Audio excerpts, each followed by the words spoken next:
Popoto. Let's show everyone some Eorzean ether aerobics. First, let's get a good stretch. Raise your arms up high for a nice shoulder stretch.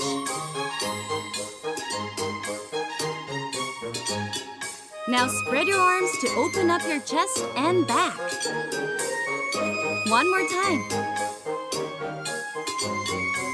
Make large arcs with your arm from side to side. You should feel a stretch in your sides. Now with your other arm.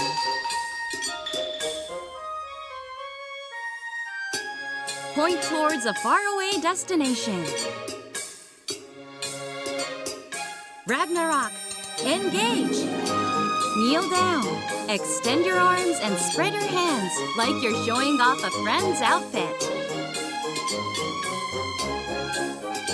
Switch legs and show off the other side.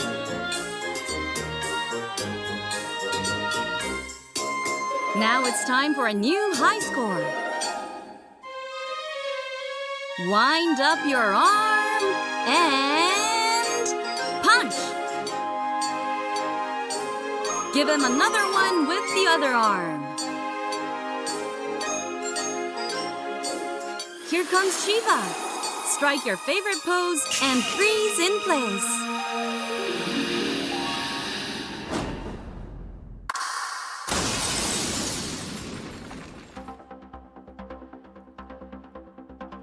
Let's pick up the pace with the Yol dance.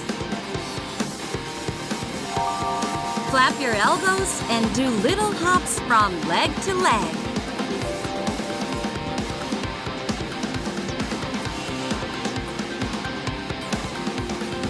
Build up fighting spirit with the sun dance. Move your body as you stomp your foot.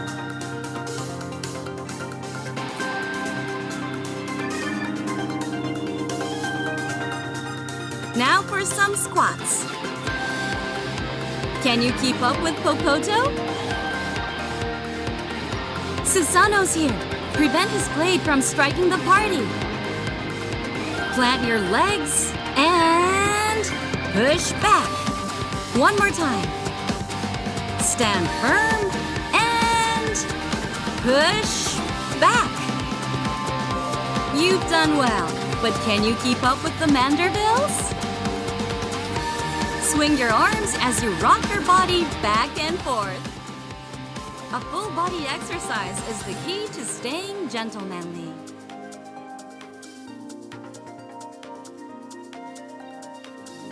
Let's wrap up with deep breathing. Breathe in, breathe out. Great work! Now get out there and show them what you've got.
Good morning, Las Vegas.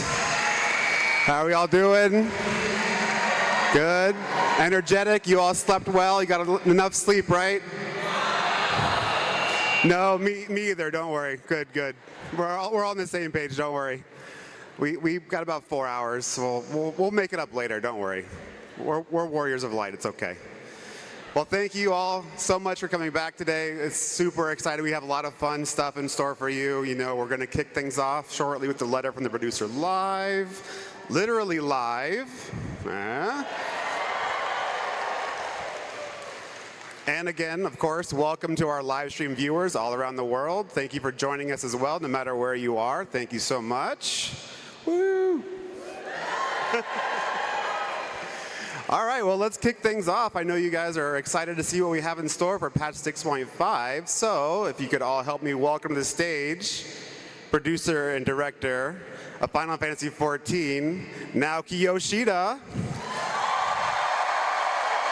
Next up, we have Toshio Morochi, and finally, Kate Swinar.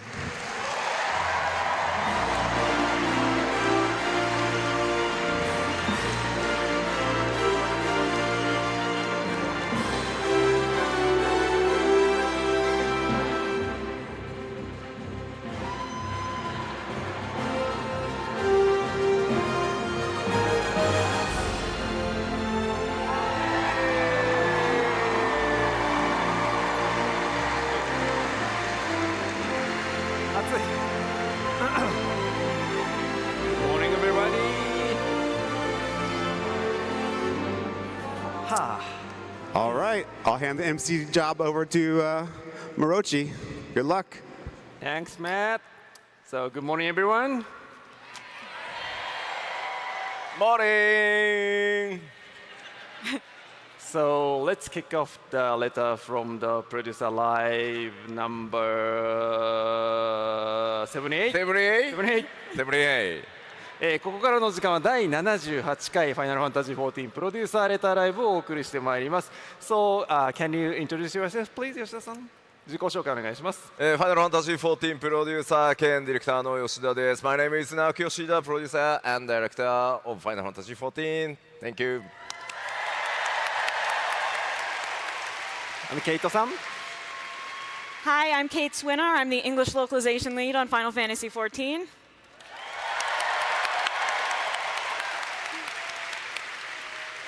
Hi, and my name is Toshio Morochi, global community producer.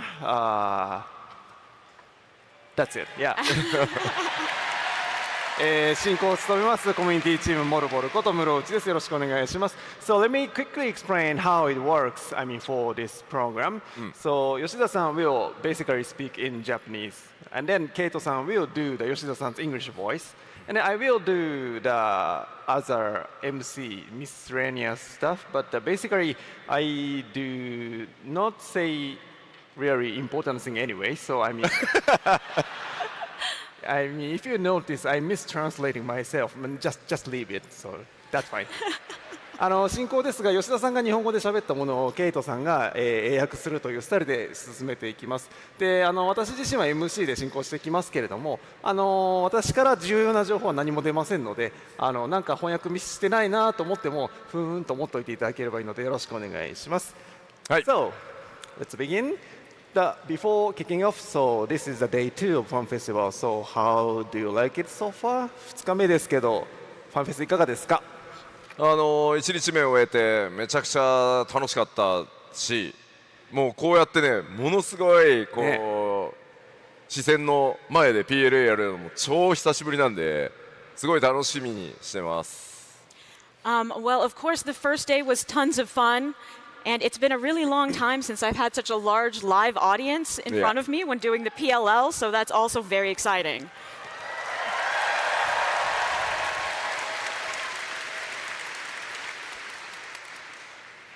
So today's topic is patch 6.5. Yes. Contents part 1. So shall we begin? 今日はパッチ 6.5 コンテンツ特集パート1ということで始めていきましょうか。1時間半。An hour and a half.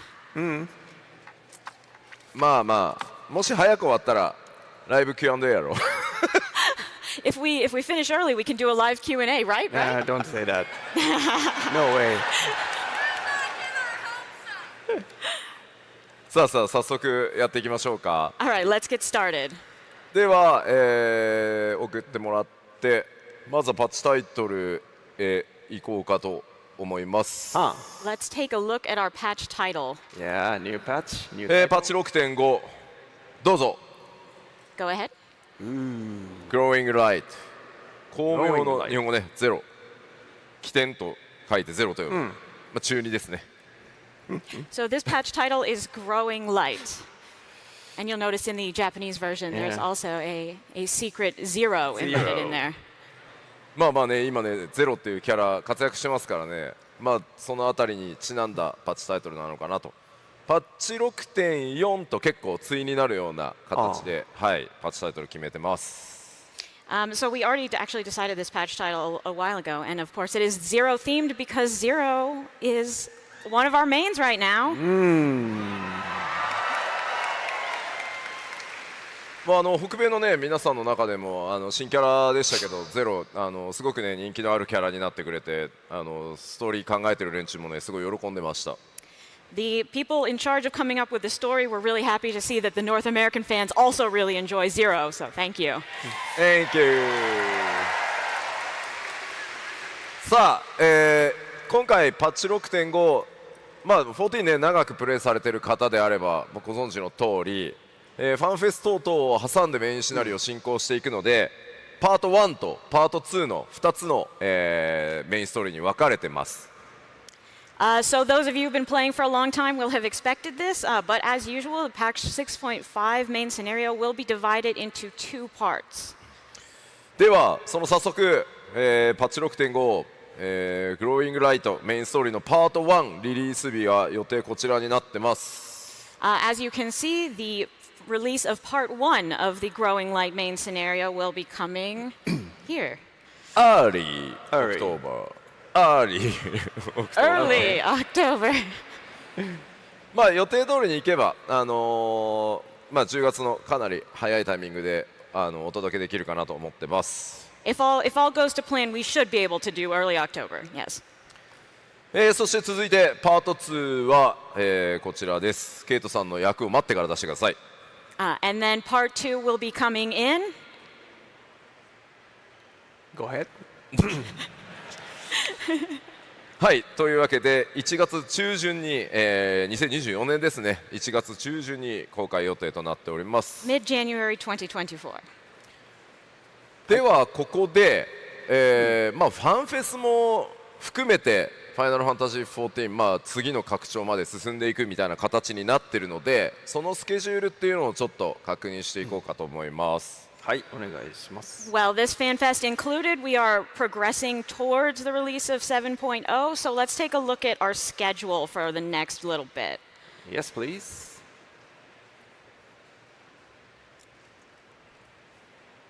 All right. So we are here, July 2023 Fun Festival, North American Las Vegas Fun Festival. 現在が2023年7月のラスベガスファンフェスティバルを行っております。And after that、どうぞ。いいよ。そしてその後ですね、10月上旬にまずは、パッチ 6.5 メインシナリオパート1としてリリースされます。Okay, so we are here now. Early October, we're going to be part 1 of the patch 6.5 main scenario. でその後ですね、ロンドンのファンフェスティバルが10月、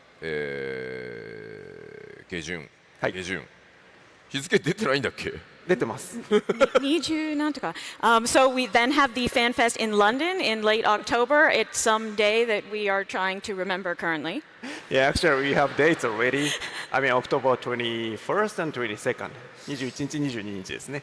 なのでメインシナリオのパート1の方でなんとなくこう昨日発表させてもらったドントレイルにつながっていく流れがちょっと動き出してでファンフェスでまた新しい情報が更新されてその後、さらにパッチ 6.51 が、10月下旬に、公開されて、その直後ですね、ファンフェスの。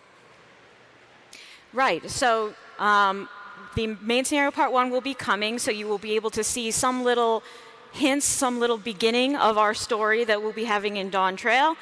And then we will be having the London Fan Fest, so you'll get to hear a little bit more. And then we will have patch 6.51. そして年が明けた2024年1月、もう初週ですね、日本のファンフェスティバル、東京ドームでやりますので、ここでドントレイルの最後の情報公開行われて、その後1月中旬にメインシナリオパート2がリリースされて、全てつながって物語が進行していくという流れになります。So then we will have, in January, we will have our Fan Fest in Tokyo, where we will be able to present the remaining information we have for Dawn Trail. And then you guys will get the main scenario part 2, which will show you how the story connects together. なので現行、メインシナリオ最先端でプレイされている方っていうのは、この通りの順番で追いかけてもらった方が、リアルタイムライブ感持ってストーリー楽しんでいただける、よりね楽しんでもらえると思いますので、ぜひですね各、ファンフェスのライブストリーム、メインシナリオだと思って見ていただけると、いろいろさらにね面白いんじゃないかと思います。So for those of you who really enjoy the main scenario, I highly recommend you keep up with this flow. Playing and going and watching the FanFest streams, and I think if you do that with an eye towards the main scenario, you will have a good time. はい、さあそれでは、スケジュール確認できましたので、いよいよ、パッチ 6.5 の中身を見ていこうかなと思います。All right, so that's our schedule. So let's move on to the content of patch 6.5. はい、お願いします。Alright. Schedule again. Okay. はい、まずは新しいメインシナリオ実装となります。 Of course, the new main scenario quests. 今お話しした通り、パート1とパート2に分かれていますので、どうぞ。As I mentioned, it is divided into parts 1 and 2. はい、ではこちらスクリーンショットを持ってきてます。We have a screenshot or two to share, so let's take a look. もうこれだけだと何の意味もわからないよね。Looking at this, you have no idea what's going on. Alright. まあここに映ってるヤシトラさんも、あれですね、7.0 が来るとグラフィックスアップデート第1弾のおかげでさらにビューティフォーになっていきます。As you can see, we have Yashtola, who I expect will become even more beautiful with our graphics update in 7.0.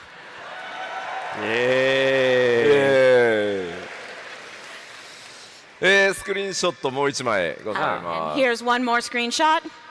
Okay.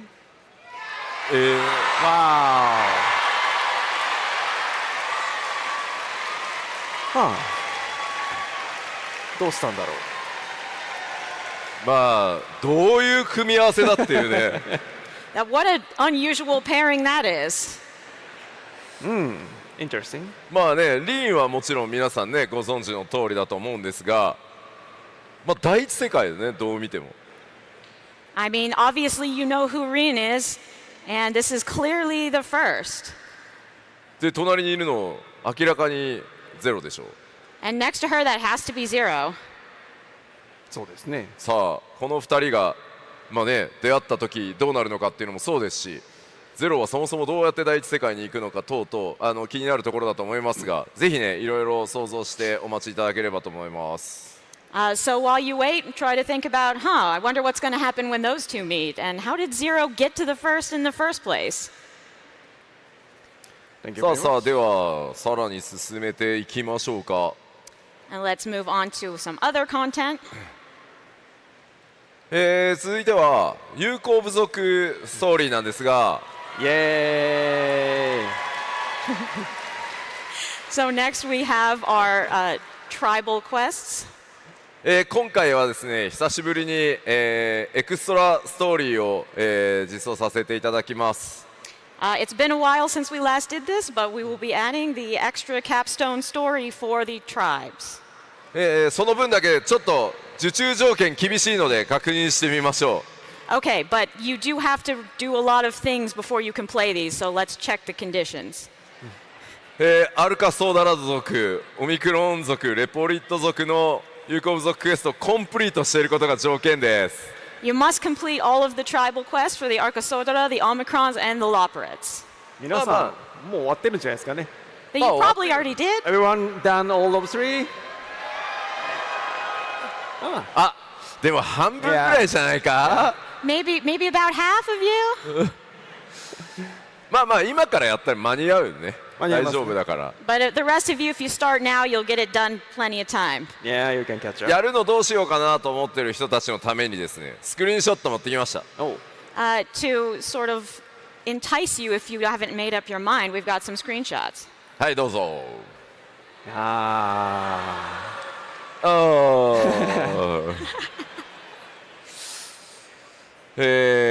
さらにもう一枚。One more. まあ非常にいいお話になっているので、まあぜひですねストーリー楽しみたいという方は、条件コンプリートしておいていただけると嬉しいです。I think it's a really great story, so please try to complete those prerequisites and check it out for yourself. Right. Thank you very much. はい。ではさらに次のいきましょう。Let's go to the next. タタルの大繁盛商店続編になります。 Tataru's grand endeavor continues. これもですね、スクリーンショット持ってきたんですけど、ネタバレをいろいろ避けた結果、大変地味です。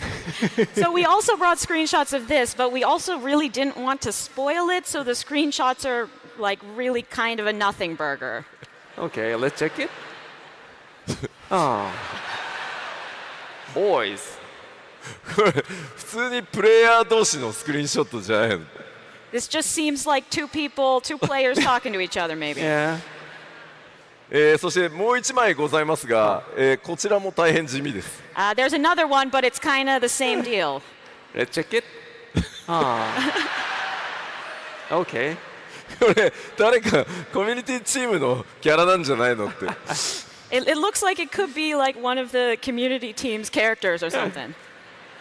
じゃあ次は地味じゃないコンテンツをちょっとお知らせしましょう。 Okay, let's move on to something a little bit more All right. eye-catching. こちらです。帰ってきたヒルディブランド続編、こちらはパッチ 6.55 実装の予定です。Somehow further Hildebrand adventures planned for patch 6.55. ではこちらもスクリーンショットをお持ちしております。All right, we have screenshots for this as well. Yeah.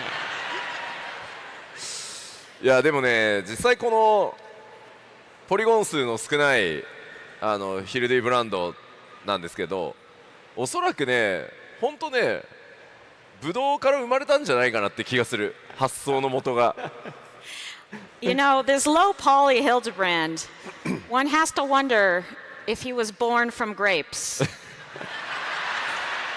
Actually, we saw him yesterday in costume cosplay walk. Yes, Oh, yeah, yeah. ね、昨日のコスプレウォークでいましたよね。そうなんですよ、めちゃくちゃめちゃくちゃクオリティの高いローポリゴンヒルディってなんか意味がね。Yes, I was actually really confused because the low poly Hildebrand cosplay was so high quality. ちょっと会うの楽しみにしてるんだよね。いや今日もいたらぜひ後で、はい、写真撮らせてください。I'm really looking forward to meeting you. So if you're still here today, please come say hi so I can take a photo. いや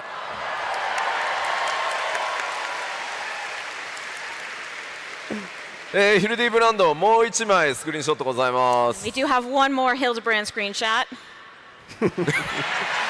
Yes. このさ、際どいなんか日本のジョークだけど履いてますよみたいなさ、この Ah, yes. This is a very Japanese joke, but he's like, I'm here. いやいやまあまあ大活躍してくれます。 But you know, Godbert will of course play his major role that he always does for us. そして続いて、まあ、フィルディがあればこちらもあります。Of course, if we have our normal Hildebrand stuff, we also have マンダビルウェポン続編ですね。こちらも 6.55 実装です。further Manderville weapons will also be coming in 6.55. こちらもカットシーンスクリーンショット持ってきてます。And we have screenshots here too. まあジジイ2人はいつもなんで。服着てますね。He's wearing. Yes. We've got we're two older gentlemen, as usual. まあ服は着てるんですけど、次のスクリーンショットがまた。Godbert is wearing clothes here, but if we turn to our next screenshot. Oh. これ撮影するときに手がブレてこうなったわけじゃなくて、おそらく何かするんでしょう、この分身みたいなやつ。This is not like somebody was just twitching heavily while taking this screenshot. There's something weird is definitely going on in this cutscene. さらにですね、こちら新しい盲嚥ツールの続編も、実装となります。Next, we of course have more splendorous tools as well. こちらですね。こちらもさらにですね、スクリーンショットございます。And with screenshots. もうね、だんだんわけがわからなくなってくる。This story gets weirder as we go along. I don't really know what's happening. 次のスクリーンショット見てみましょう。And here's the next screenshot.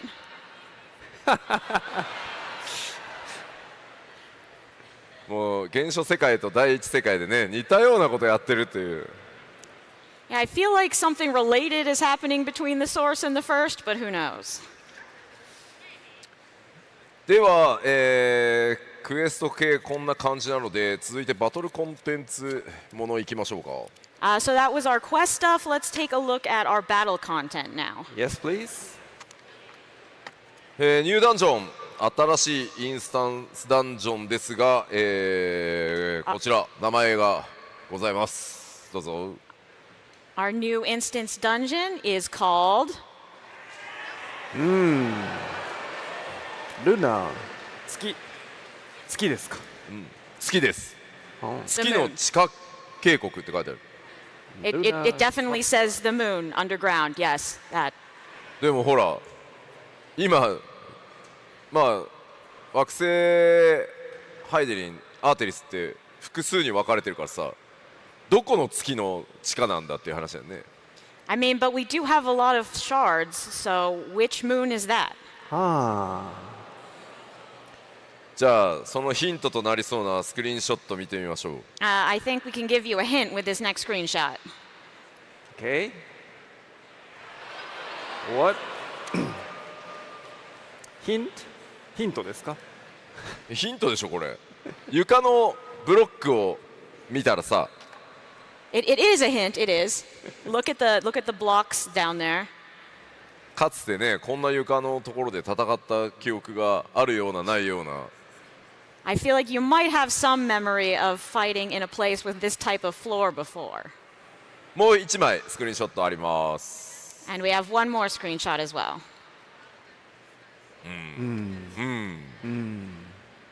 これちょっとネタバレのために、出せないんですけど、かなりまた途中からガラッと変わるので、このダンジョンの風景とか仕掛けもかなり大掛かりなので、まずちょっと楽しみにしておいてもらいたいです。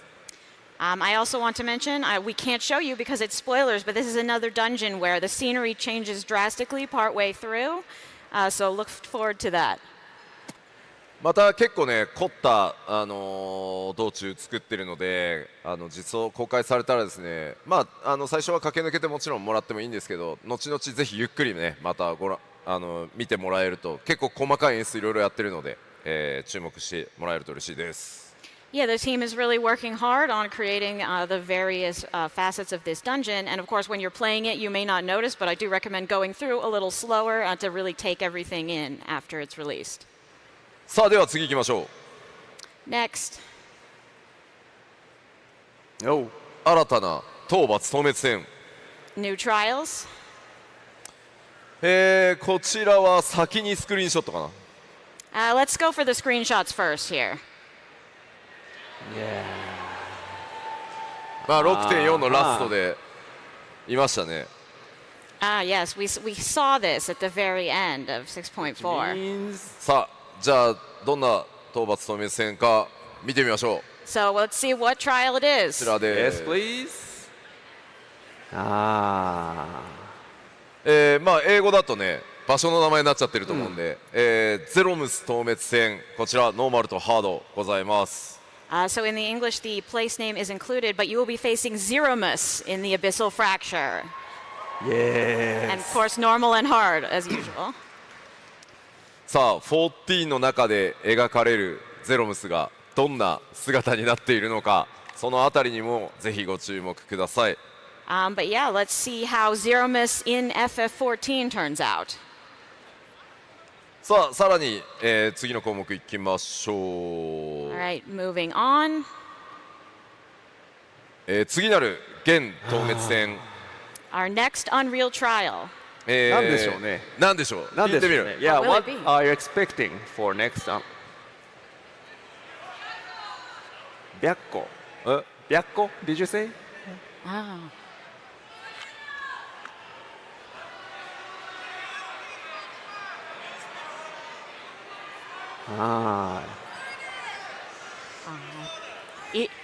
いた。いろいろランダムな名前が。Yeah, じゃあ we hear. 答え合わせをしてみましょ All right, let's see what we have. う。はい、スクリーンショットこちら。 Yes. もともとね、エクストリームバージョンって結構難しかったやつを今のプレイヤーの皆さんの、レベルに合わせて再調整しましたんで、かなり楽しんでもらえると思います。 So obviously this fight was already quite difficult and extreme, but we've adjusted it to match the skill level of you all today. So I think this Unreal version will be quite fun. No, I don't like him. 嫌です。レベル90のこいつですよね。そうそうそう。 な Him in level 90, so no. いやタンクさんのさ、外周の目に対しての位置調整だったりさ、めちゃくちゃよくできてるんで、ぜひね、多分新しくね、争点以降で14始めてくださった方ってなかなかこう当時の、その難易度でトールダン遊べてないと思うので、ぜひちょっとチャレンジしてもらいたいです。 I mean, I think we've followed on our issues with the tank placement, and we've really placed everything well in a very challenging way. So hopefully those also who weren't able to enjoy the original at its full difficulty will have a good time with this one. はい、というわけで、現討滅戦でした。 And so that will be our Unreal trial. では続いてはこちら。 Next up we have Yes. こちらも大変好評いただいてます。ミソロジー・オブ・エオルゼア第3弾完結編ですね。this has been pretty well received so far, so we've got Myths of the Realm Part 3. はい、タイトルこちら。 And the title will be 花めく神域タレイヤ。 Thalea. Thalea. いよいよこれ本当にまあ久しぶりに14オリジナルのアライアンスレイドだったんですけど、大変、まあ、12神扱うっていうこともあって大変人気があるレイドで、本当に割とね若いスタッフたちで作ってきてるんで、みんなすごく手応えがあって楽しく作らせてもらってます。 So yeah, this was our first original Alliance raid in a while, and it's been quite well received, partially probably because of the presence of the 12. But we actually have some of our more younger, newer staff working on it, so they are really happy and really excited to be working on this. Thank you. でこの神域と呼ばれる場所、ほら美しいマップでも結構、評判なので今回も結構こだわって作ってくれてます。One thing people have really liked about the Myths of the Realm thus far is the very pretty maps that you fight on, so we put a lot of effort into that this time as well. というわけでこちらもスクリーンショットご用意してます。And so we have some screenshots to share. Right. ワオなんですけど、もう一枚。And one more. もっとめちゃくちゃ綺麗なのがあったんですけど、There's an even prettier one, but 僕が日本を出発する直前にスポイラーだからダメだって言って but before I left Japan, I said, no, that's a spoiler. We're not showing that. まあやっぱり皆さんに驚いてもらうこと自体もねゲーム体験だと思ってるんで、ぜひねその目でお確かめいただいた方がいいかなと思います。I think having some surprises is really important to your experience in the game, so I want you to wait and enjoy finding out when you get there. そういえば今朝私会場来るときノフィカ様に会いました。あ I actually met the Nofika when I come into the venue this morning. Yeah, but she is wearing the giant size. Yeah? So I'm not sure if she could get in, pass through the security though. So めっちゃでっかい斧を持ったノフィカさんがめっちゃ歩いてて、この人セキュリティ通れんのかなみたいな。いや僕もね SNS では拝見したんですけど、まだお会いしてない狩られてないんでまあ後ほどまたチャンスがあればね狩られに行こうかと思います。I saw that on social media, but I haven't actually been able to meet her in person, so I'd like to do that.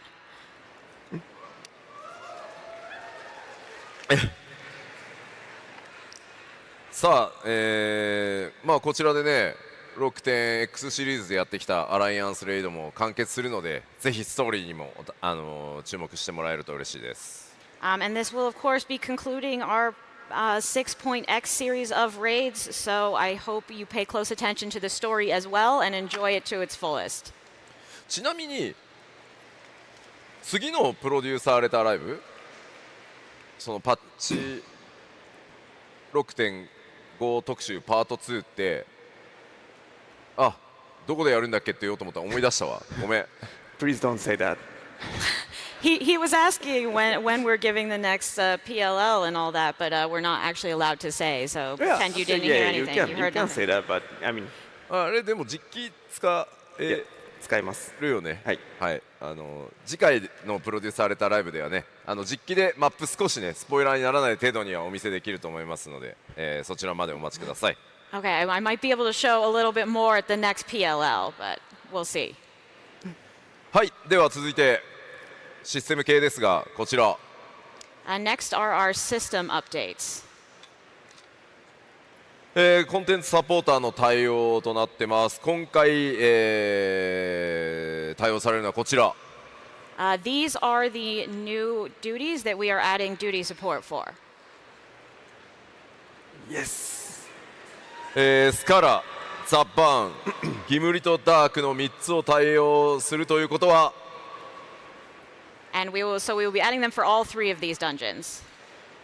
ついに新生編から行月編までのメインクエストで訪れるす Now べ you てのダン can ジョン。 finally play through all of the dungeons.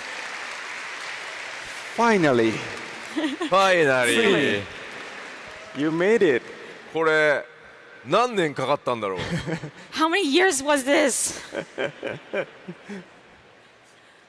いつスタートしたっけ？ When did we start adding this? I can't remember. 5.0 でまず ID 全部やったでしょ。あれ 5.1 から始めたんだっけ？ 5.0, 5.1? 3からあれもう覚えてないや。I don't know, it's all a blur. ただまあすごく長い時間ね辛抱強くねプレイヤーの皆さんにもお待ちいただいてフィードバックもいただいていろいろ調整もしてですねすごくいい仕組みになりましたので、昨日発表させていただきましたがフリートライアルの範囲がグレンのリベレーターまで拡大しますので、メインストーリーはそこまで全てねインスタンスダンジョン一人で遊べるようになりましたのでぜひ改めてねプレイしてないご友人ご家族いたらですねフリートライアルを配ると。Okay, well, thanks to your patience and the feedback you've been giving us as we went through adding duty support, we were able to make a lot of adjustments, and I think it's become a really good system. And as I mentioned yesterday, we are going to expand the free trial through Stormblood, and so people will now be able to play the full main story using just duty support. So for all of those dungeons. So if you do have any friends that are hesitant, please share this news with them and tell them to play the free trial.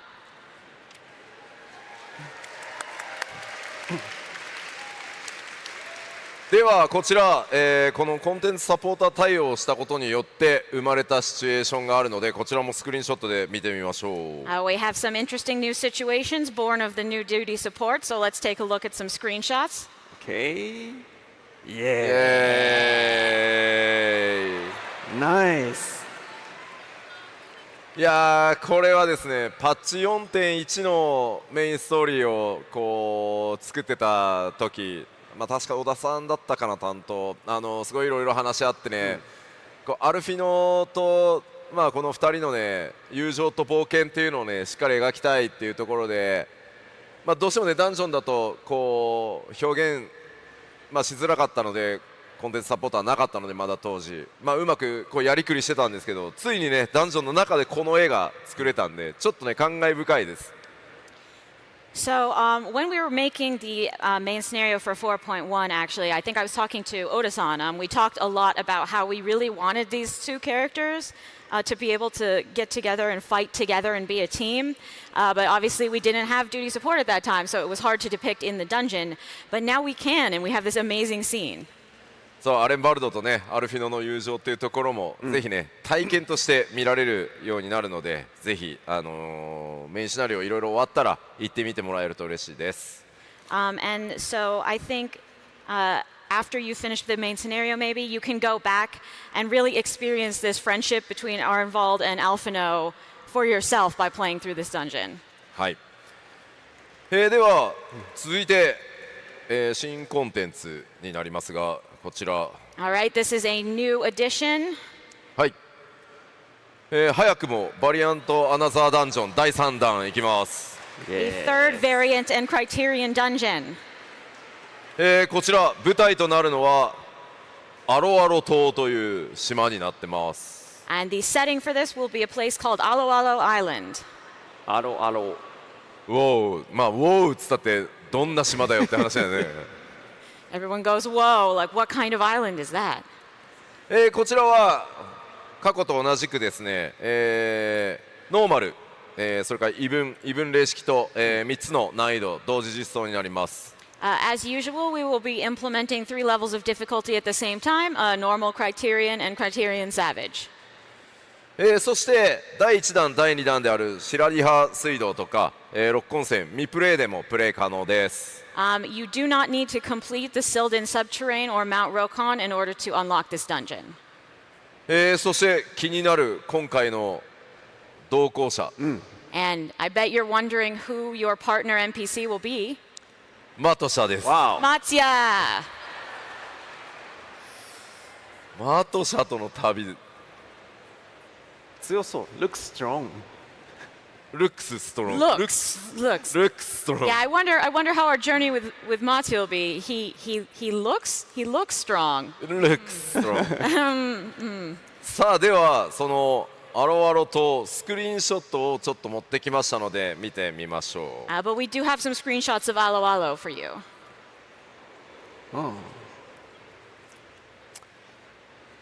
グラフィックスアップデートされたやつで見たかったな。I wanted to see this with the graphics update. もう1枚ございます。And there's one more. さあここがどの辺りにある島で、どんな秘密とかね物語が展開されるのか結構凝ってます。こちらもぜひですねストーリーも注目してご覧いただけると嬉しいです。So you will at some point find out where this island is located, what sort of place it is, and we have a very robust story here, so make sure to read through that as you play.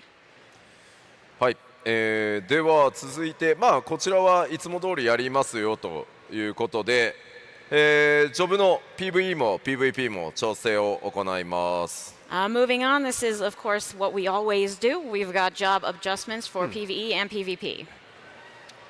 まあもちろん昨日発表した通り 7.0 が来ますので、その直前のメジャーアップデートなのであまり大きな調整は各ジョブ入れずに、各ロールの中で少し DPS 物足りないかなっていうところを微調整させていただく予定です。 PVE に関しては。For PVE, obviously we have 7.0 coming up, so we're not planning any major overhauls right at the moment. It's more an adjustment, sort of, maybe the DPS is feeling a little weak, that sort of stuff, minor tweaks for now. はい、では続いては PVP のアップデートを見ていきましょう。And then let's take a look at our PVP updates. まず PVP シリーズ5がスタートします。PVP Series 5 begins. ちょっと注意点があってですね、パッチ 6.5 のタイミングではクリスタルコンフリクトのシーズン切り替えは、やりません。So a little bit of a note here, something you need to make note of is that we will not be changing over the season with the release of patch 6.5. なのでシーズン8に関しては8月8日火曜日公開予定のパッチ 6.48 からパッチ 6.51 までの期間ちょっと変則になりますのでご注意ください。So Season 8 instead will be running for a little bit of an unusual period. It will run from patch 6.48, which launches on August 8th, until patch 6.51. これの理由としては今日まさにこの会場で、行われますが、クリスタルコンフリクトリージョナルチャンピオンシップ、今日はね北米大会ですが、次はロンドンのファンフェスで、ヨーロッパの、大会が開かれます。So for the reason for this is sort of related to what we have going on at FanFest this weekend, the Crystal Conflict Regionals. Those are the North American ones, but the European ones will be taking place at London FanFest as well. そのロンドンので行われるヨーロッパのリージョナルチャンピオンシップの直前にバランス変更があるとかなり大変になってしまうと思っているので、その大会が終わった後のパッチ 6.51 で、バランス調整も含めて、クリスタルコンフリクトのシーズン切り替えを行うということになってますので、ぜひここ、シーズン切り替わり、ぜひご注意ください。Right. So, with that European Championship, regional championship happening, we thought it would be kind of unpleasant and unfair if we changed stuff right immediately before they did that. So we're going to wait until after that is done to implement balance changes and such. So just please make a note of this timing so that you can participate. はい、続いてはクリスタルコンフリクトの、アップデートになります。Next, we have Crystal and Conflict updates. まずですね、ミニマップと、戦況の UI 結構フィードバックいただいてますので、こちらちょっと、メンテナンスをして改修を行います。So we will be updating the mini-map and also the UI while you are in battle to show various information. We got a lot of feedback about that, so we are making some adjustments. こちらは次のね PLL でまた実機等々でご紹介できればと思います。I think I will be able to share more details at the next PLL. そしてこちら新しいステージを追加させていただきます。And of course we have a new arena. Yes. こちら名前がレッドサンズという名前になってます。マップ名 The Red Sands. じゃあこちらスクリーンショットあります。And we do have some screenshots of that for you. というわけで、新たな戦場も追加させていただきますので。So with this new arena we will be adding. でもなんかギミックありそうよね。It does look like there will be some interesting stage effects this time. はい、ぜひ PVP 好きご注目ください。So please take a look at our new PVP when it comes out. では続いては無人島開拓のアップデートに行きましょう。Moving on to some island sanctuary updates. はい。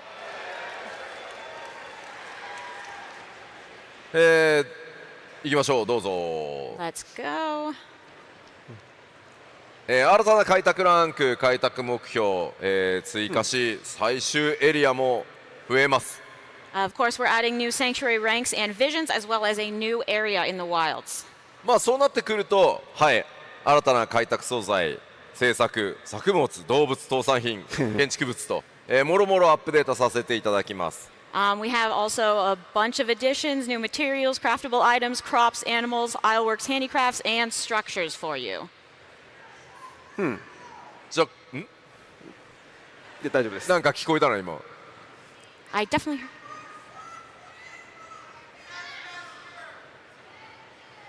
なんて言ってんだろう、聞こえねえな。まあ We totally cannot hear you, but Yeah.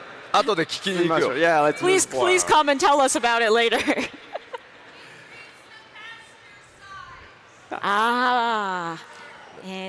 なんか動物が入ってるなんかエリアなんですけど、なんかみんなもっと動物飼いたいので、飼える動物のサイズははい大きくして、広く、はいはいはい広くして、島自体を広くしてってこと？まあ島じゃないけど、まあそれも必要になるでしょうが、なんか多分なんか動物のエリアだけを広くして伝えておきます。動物をありがとうございます。He will let the team know that you want increased pasture sizes. Wow, you made it. Yeah, good job. ごめん。伝えておくとは言ったけど、やるとは言って。I said I'll tell them. I have no idea if they can actually do it. まあでもちょっとね、パッチ 6.5 では間に合わないと思いますけど、もっとたくさん動物飼いたいから広げてほしいっていう意見はすごくよくわかるので、それはしっかり伝えた上で協議はちゃんとさせてもらいます。I don't think it would make it in time for patch 6.5, but I have heard your feedback that you want to raise more animals, have more space for that, so I will make sure that that is passed on and we can consider it.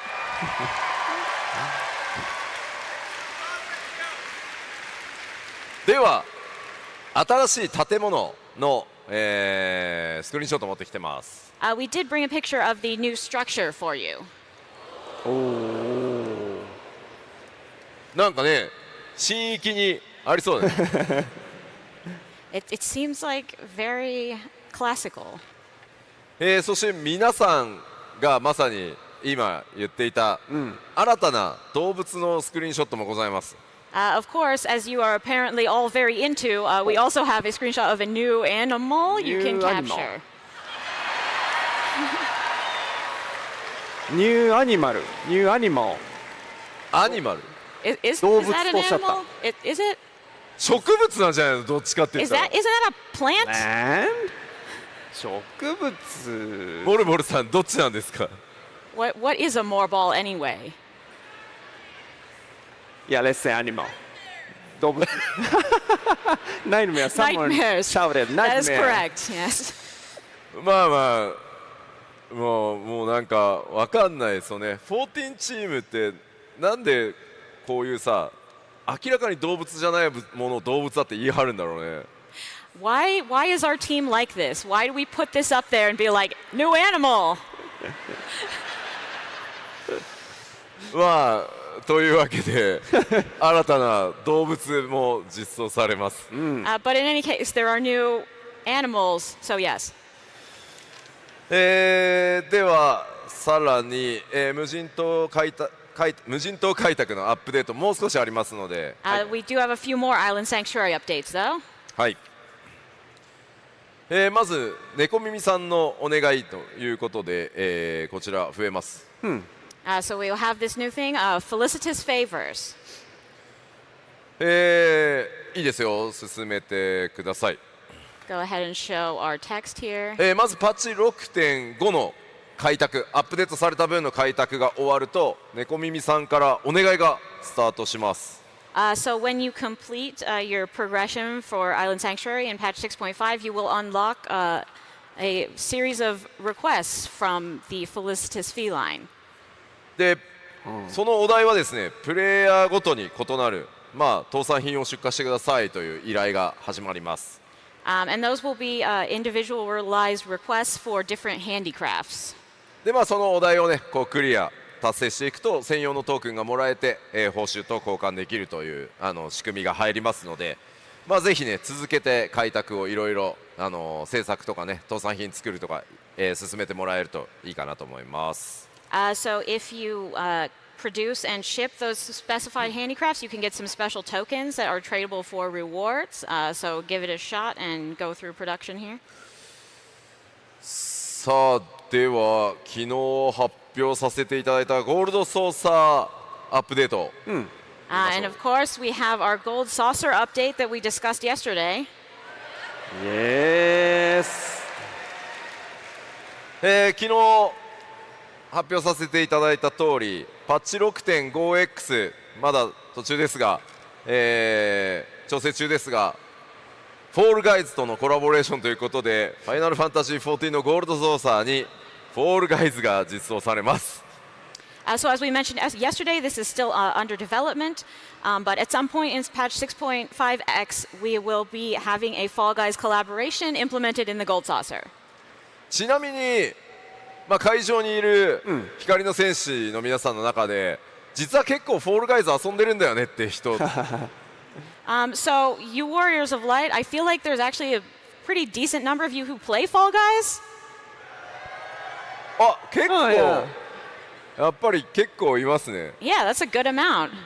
フォールガイズチームも実はフォールガイズを開発している人たちの中に光の戦士の方が結構いてですね、いつもすごく楽しんでいるのでコラボ本当に嬉しいと言っていただいてます。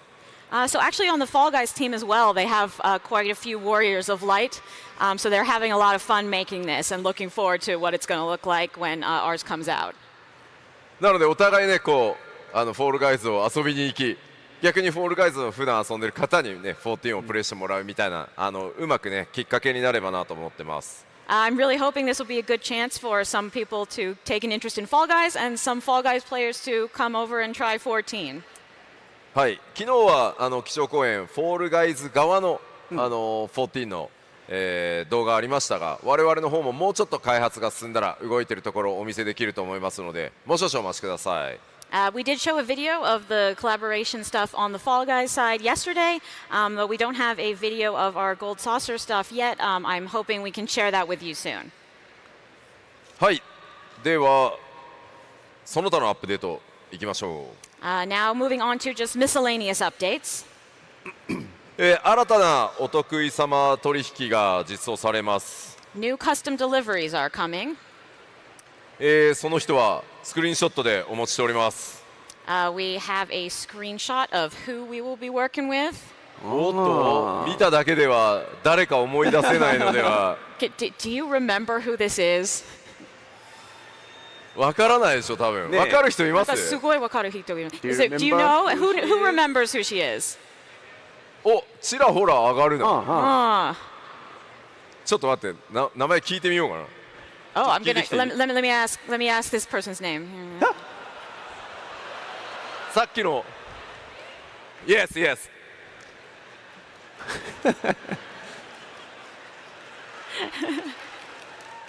Yeah, he's Nice to doubting. meet you. Nice to meet you. The one scientist who is not a Jessica. He is. What? 何 Was that such a long name? My name is Lex, and I'm the Asuharu's on Crystal. Yes. Okay. Oh, so who do you think this is? Can you tell the audience? I think it's the scientist from Charlian who was just really needing sleep. そうです。シャリエンのすごく寝不足の科学者。The scientist from Charlian who really needs some sleep. Thank you very much. シ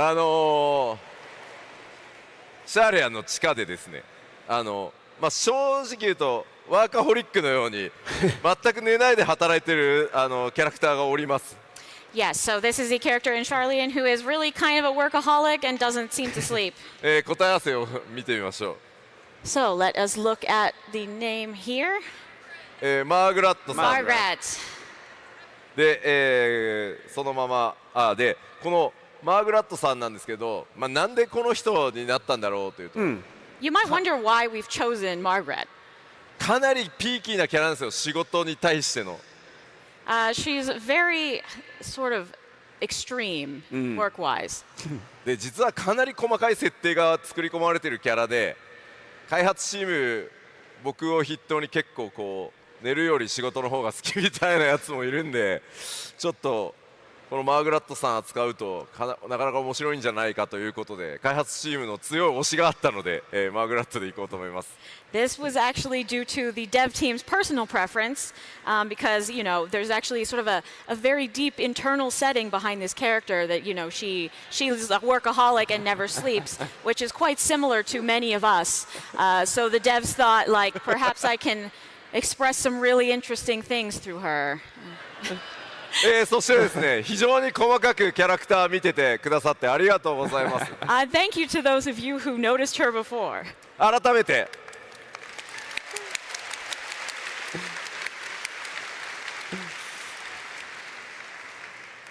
はい、というわけでその他のアップデートを続けていこうと思います。All right, now moving to our other updates.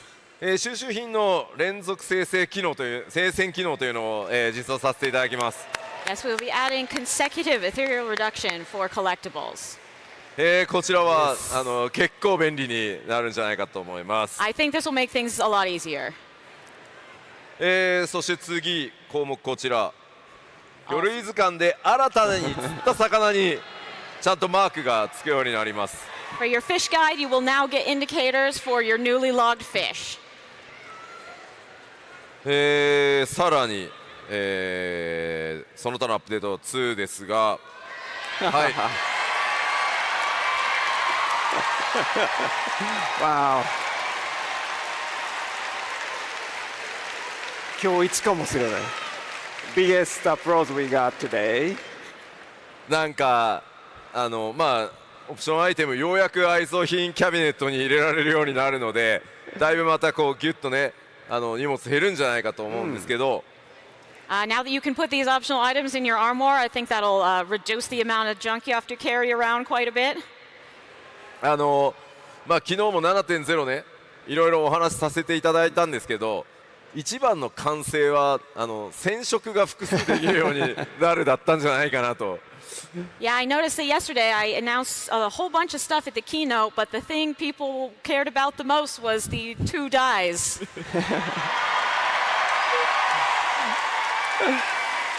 いや改めて思ったんですよ。 MMORPG ってやっぱりアイテムに関するアップデートが一番喜ばれるなって。And I felt once again that I guess in MMOs the most important kind of updates are the item-related ones. まあでも逆に言うとね、ものすごい数が多いから一番大変なアップデートでもあるんですが、大変お待たせしました。はい。On the other hand, they are also the most difficult because we have so many items. But in either case, sorry for making you wait so long. そして続いてです。これはちょっとねバランスの調整に近いんですけど。This is sort of a balance change here. あ、よかった。皆さん好きみたいね。You like it? Wow.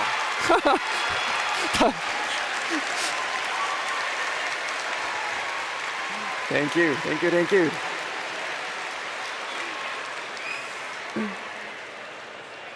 これはざわざわしたりスタンディングオベーションしてくれる方までいらしてありがとうございます。 Got a standing ovation for that. Goodness, thank you. アライアンスちょっとルーレットのね申請のルールが甘いせいでいろいろね、特定の ID じゃないアライアンスレイドにばっかりマッチングしたりいろいろちょっと偏りがあったのでそれをやってた方にはちょっと不満かもしれないんですけど、全体いろんなコンテンツやっぱり楽しんでもらうために調整させていただきましたのでよろしくお願いします。Yeah, so we've had some issues with the matching in the alliance raids, and there may be some people who don't enjoy this change, but I think it will be for the best overall. はい。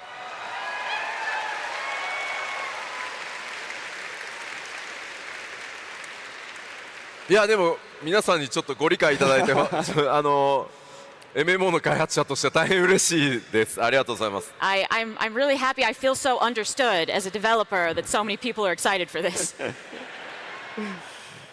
さらに、その他のアップデート続けていきましょう。All right, some more updates here. こちらですね、テレポの、オプションなんですけど、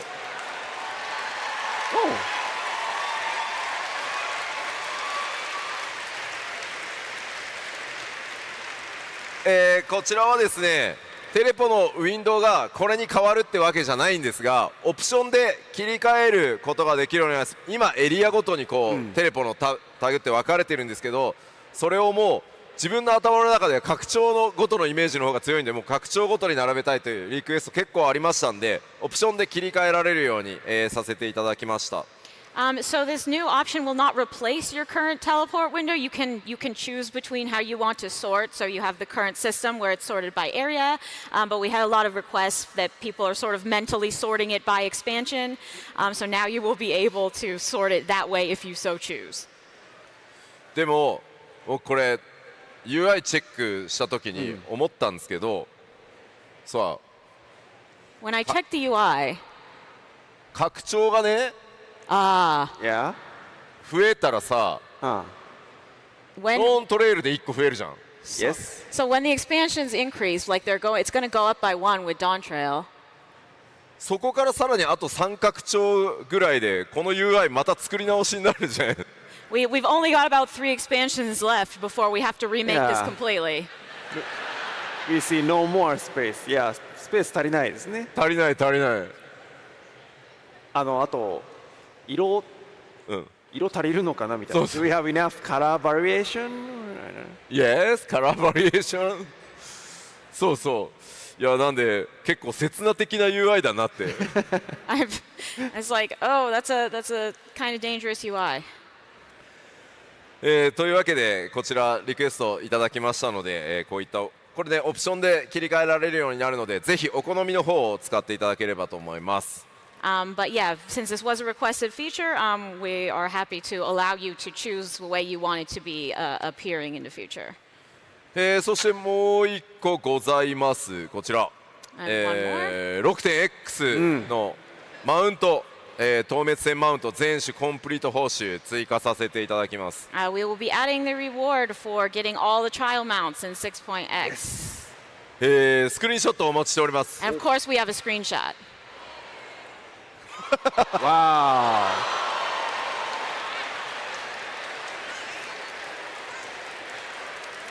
Nice. まあこちらはあれですね、天野義孝先生が描かれたドット絵から、忠実に再現したドラゴンなんですけど、堂々と抱えていただいてそれに乗ろうじゃないかと。So this is actually modeled after a pixel art by Yoshitaka Amano. But we rendered it in its full glory with this little chair. まあ結構でかいんで迫力ございますんで、ぜひね目指してた方も多いと思いますので、はい。I mean, it's pretty huge, so I think there will be a lot of people who want to impress people by having this. そしてパッチ 6.5 で昨日もこちらお知らせしましたが、フリートライアルの範囲を拡大させていただきます。改めて見てみましょう。And as I mentioned yesterday in 6.5, we are also adding the expanded free trial. パッチ 6.5 と同時に、はい、適用となります。This will be available with the release of patch 6.5.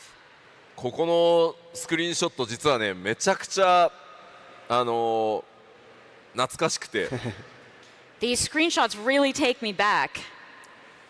さすがにね今僕の業務量だとずいぶんねマーケティング PR チームにお任せできるようになってたんですけど、この頃まではガチで画角から何から全て1枚ずつチェックしてたんです、僕。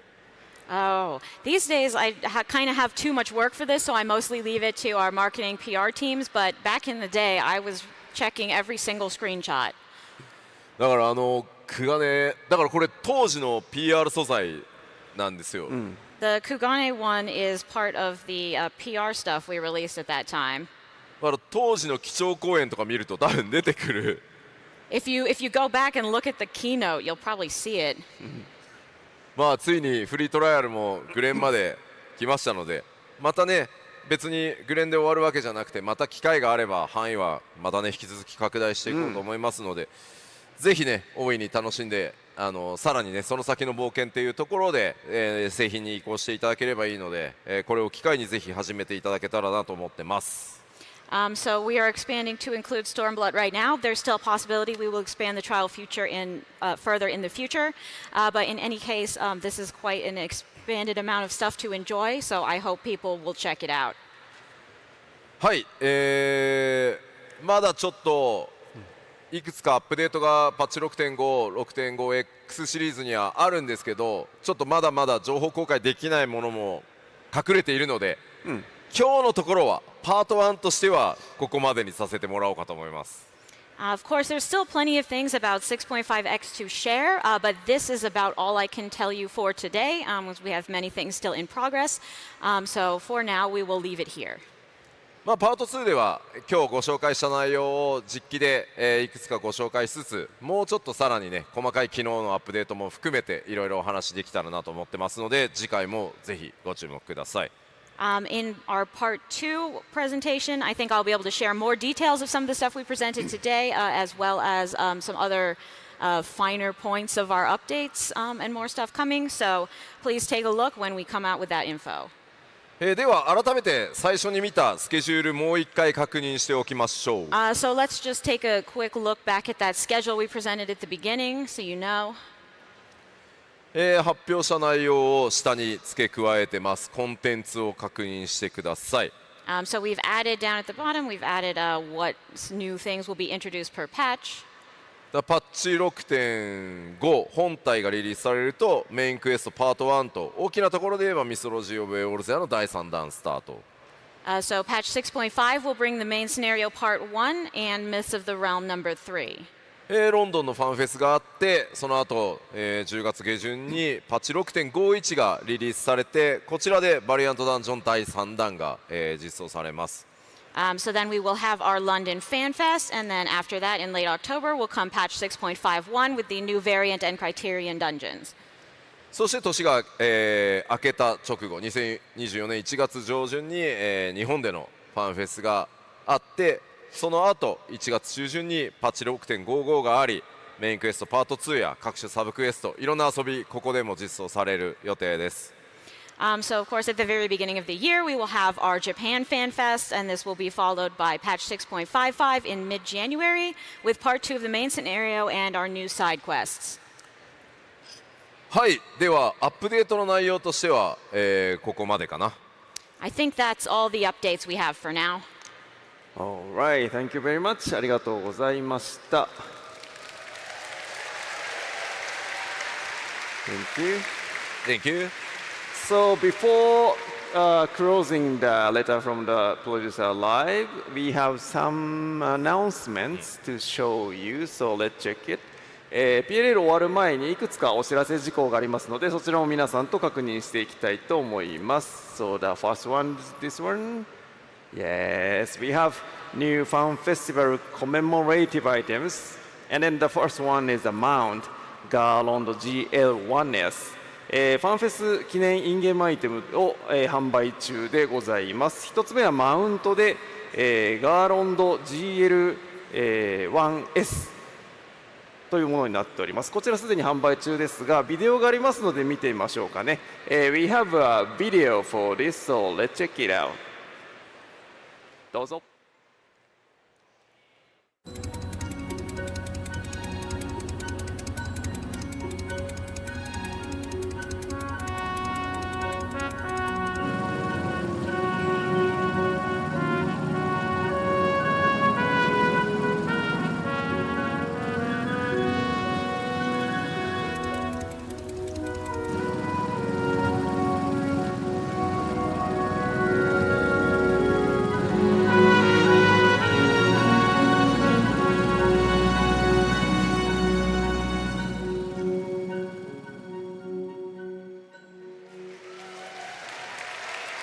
ありがとうございます。Thank you very much.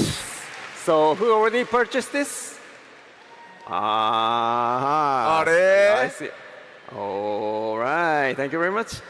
こちらいいスピードが出ますんで、Yeah. 入していただいてもよろしいかと思います。It's pretty speedy, so I think you should get it. あとちょっとこれ、開発中の秘話があって、I've got a bit of a story about the development here. バイクはバイクでもタンデム、いわゆるもう一個その、はい、サイドシートがついてるバイクが欲しいって結構お声があったんで、まあ、それを作ろうって話になってスタートしたんですけど、So, we have a motorcycle, but we had a lot of requests for a motorcycle with a tandem seat, which is why we decided to make this. 一人で乗ってる時ちょっと寂しいよね、じゃあガーロンドだしそのアルファ君に乗ってもらおうかっていうので、まずこうなったんですけど、But we thought it'd be kind of like sad if you were using it by yourself and you just had this empty seat, so we decided to add Alpha in there. 今度は乗せてみたらあまりにも可愛くて、これ誰か友達が乗った時にアルファ君が消えてその友達が乗るってなった時にアルファ君いなくなるぐらいだったら誰も乗せないっていうこう気持ちになっちゃうんじゃないかっていうことで、さっき見ていただいたようにもう一人乗ろうとしたらアルファ君は席を譲らずスペアタイヤの上に乗せられるっていう。But actually, when we tried putting this together, what we noticed is that if you have Alpha disappear when another person gets on the bike, then you're like, man, but I want Alpha.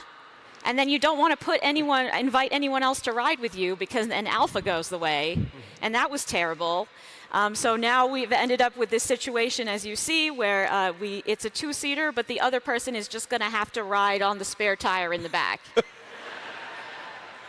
まあいろいろなこだわり詰まってるバイクですので、今ねちょうど特別セール中なのでぜひご検討ください。So we've clearly put a lot of thought and love into this one. So think about it. Think about it. あとちなみにこれ準備しているときに、so when we are preparing this document、名前これガーロンド GL1S 読むんですけど、読み方がわからなくて、so yeah, the name of this mount Garland GL1S. So our confusion is this GLIS or GL1S、IS じゃないの 1S ってなったので、小田さんのとこ気に入ったんですよ。So when we went to 小田さん、how do you read this? So he has a clear answer. This is GL1S. Or isn't it GLIS 1S? So his answer was, you guys already have a GL2, right? In your mount. One of the reward from Iron Sanctuary. 無人島開拓系で手に入る GL2 というバイクを皆さんすでに持ってらっしゃる。でそれの1個前のモデル。The one prior model is, that's why this is GL1. What about S? S is from sidecar. サイドカー付きなんで S なんです。はいはいはい。such a lower. すごいロアがいっぱい詰まってんだなという名前を知りましたということです。めっちゃちゃんと作ってる。Yeah.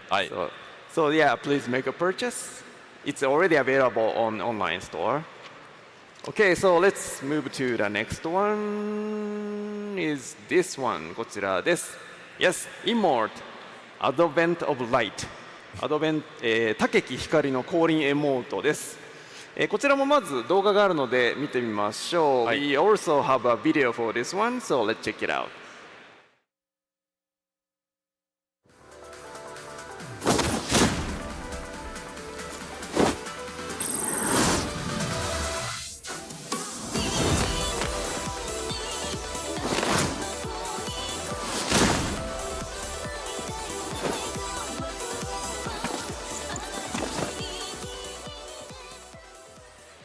Thank you very much. これはですね、ぜひレイドパーティーとかそういったものでですね、みんなで揃ってこう戦う直前にこうやっていただけると大変嬉しい。I think it would be awesome if you got your whole raid to use this right before starting your battle. Yeah, superhero needs this. ね、ヒーローには必要な動きですからね。はい。はい、こちらもセール中ですのでよろしくお願いします。This is also available online, and then yeah, so please make a purchase. Alright, so we have some more items. いくつか他にもアイテムがございます。The other emote, fantastic cheer set. So new colors, green, purple, and white. 緑、紫、白の新しい声援のセットのエモートになっております。いいですよね。これかなりいろんな使い勝手が良いので、持ってると他の方を応援する機会って実は結構意外とあったりするんで、持ってると大変便利なので今セールかかってますんでぜひご検討ください。There's a lot of uses for this. You can cheer other folks on. We did get a lot of requests for this, so I think it would be a useful item to have. And if you're considering getting it, maybe get it now while it's on sale. Okay, the next one. Yeah, we also have orchestrion sets. We have 2 orchestrion sets, Elsian Symphony Orchestrion Roll Set, as well as Pulse Orchestrion Roll Set 2。オーケストラアレンジのセットと、パルスセット2が発売されております、のでこちらもよろしくお願いします。はい、よろしくお願いします。Yeah, these are available online too. Okay, so let's check the next one. The next one is the new arrangement album. Yes. Forge Ahead Final Fantasy 14 New Piano and Band Arrangement Album. はい、じゃあ昨日のまあねちょっと配信は流れてませんが、ピアノ素晴らしかったですよね。Unfortunately, this wasn't on the stream, but for those who were here, wasn't the piano concert awesome? Did you like it? Wow. そして今日はね、Yes. プライマルズ爆音ライブがありますんで。And we have the Primals live today. まあその両方ね、ピアノアレンジと、バンドアレンジ両方入ってる、サントラになってますので、ぜひですね気に入ったら、ご検討ください。今日のね昨日今日のその音楽系のライブでね気に入ったらぜひ検討してもらえると嬉しいです。Yeah, so if you like those performances yesterday and today, if you enjoy those, we do have songs from both piano arrangements by Keiko and songs by the Primals on this very album. So this might be for you in that case.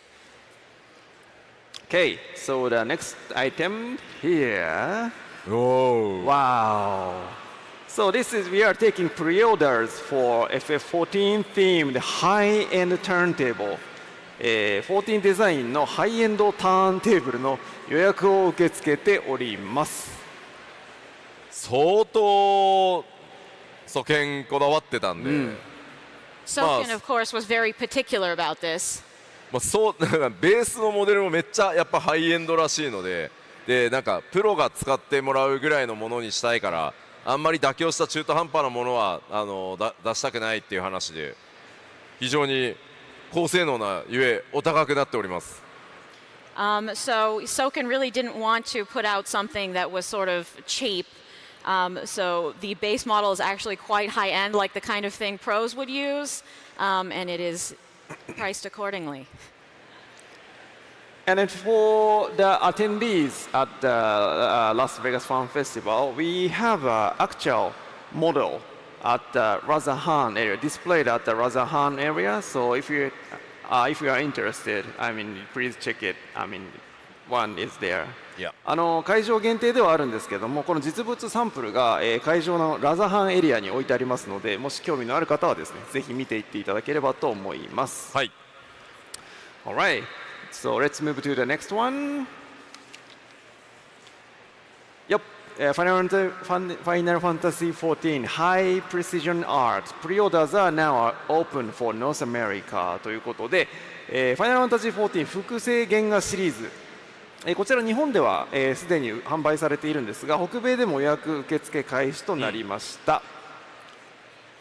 So in total there are 25 items in total. So yeah, it's very nice, well made. すごいですよね。一つ一つちゃんと14チームで監修して、額装付きでお家に飾っていただいても恥ずかしくないっていうレベルのものにちゃんと仕上げておりますので、今までは国内限定、日本国内限定でしか買えなかったんですが、予約販売という形で、北米でも購入できるようになりましたので、ぜひ予約の方をご検討ください。So I want to mention that each of these images has been thoroughly checked by the development team, and we have made sure that they are not something you would be embarrassed to hang on your wall.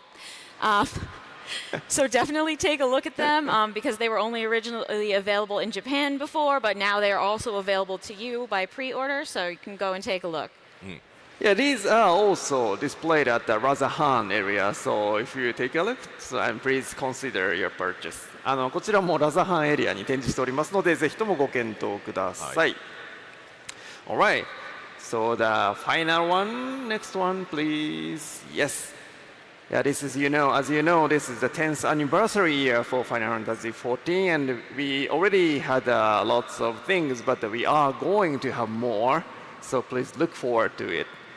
10周年イヤーということで、これまでいろんなものを用意してきておりますが、これからもいろんなものが出てきますので、どうぞ引き続きご期待いただければと思います。はい。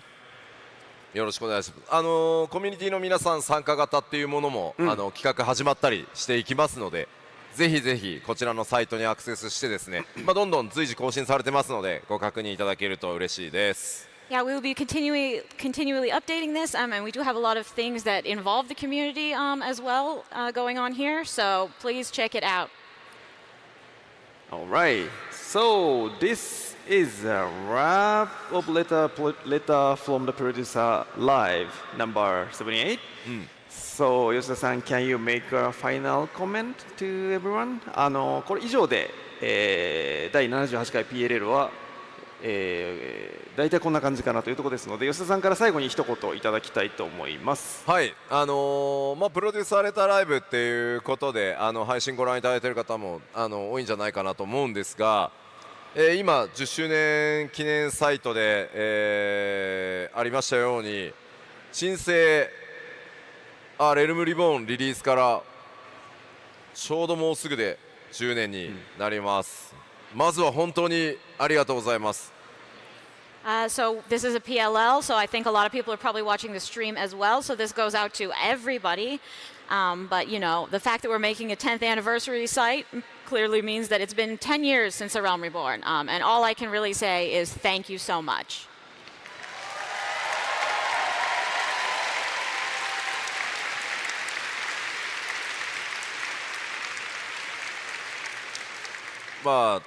その旧14ファイナルファンタジー 14.1.0 バージョンを引き継いでからだと、約13年ぐらいになるとは思うんですけど、本当にこんなラスベガスのしかもコンベンションセンターで本当にたくさんの方に詰めかけていただいて、ファンフェスがねできるようになるまで14が育つなんて本当に夢にも思ってませんでした当時は。Honestly, for me, it's been about 13 years at least since I took over with 1.0. But honestly, in my wildest dreams, I never could have imagined that we would be here in Las Vegas at the convention center and this big today.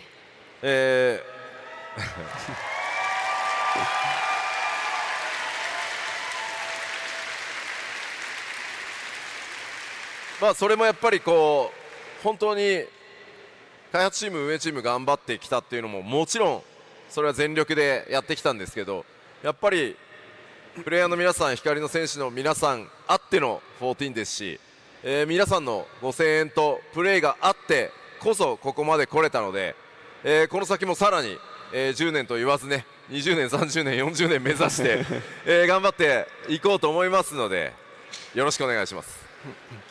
Of course, the development team and the operations team are always hard at work to make this game, but it really only exists because you continue to play it. And so I really do hope you will keep playing for, we could say 10 years, but we could also say, I don't know, 20, 30, 40 years?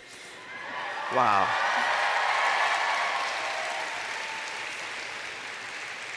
はい、というわけでこれからも頑張ってまいりますので、ぜひですね、パッチ 6.5 それからファンフェス等々どんどんいろんなイベントも目白押しになっていきますのでよろしくお願いします。ありがとうございました。We will of course be working hard, so please enjoy the upcoming patches and FanFest. Thank you. Thank you. Alright, so let's call in the end caller, Matt.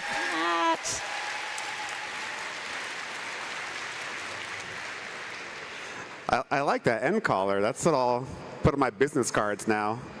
Matt Hilton, end caller. Well, let's have one more round of applause for our panelists. Thank you so much.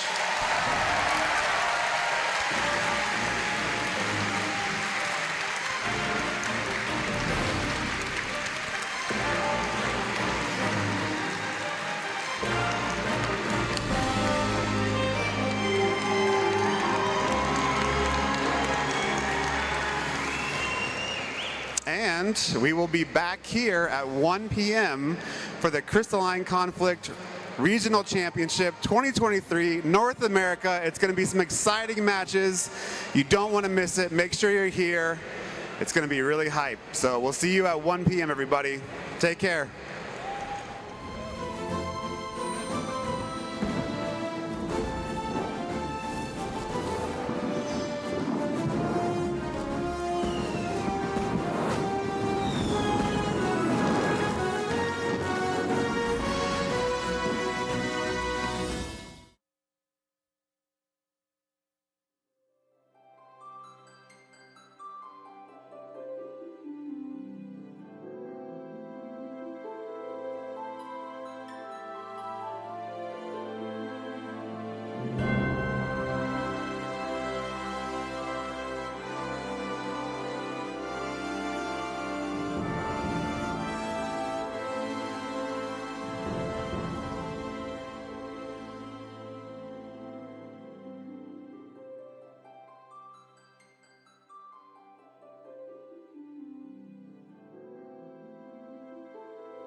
When picking a job, people often opt for the one with the fame or the fortune. But warriors are built differently. We do it for the thrill. Roll it. The thrill of overcoming the odds. The thrill of avenging those we lost. And also some of the best job representation, period. Take it. We fight as one.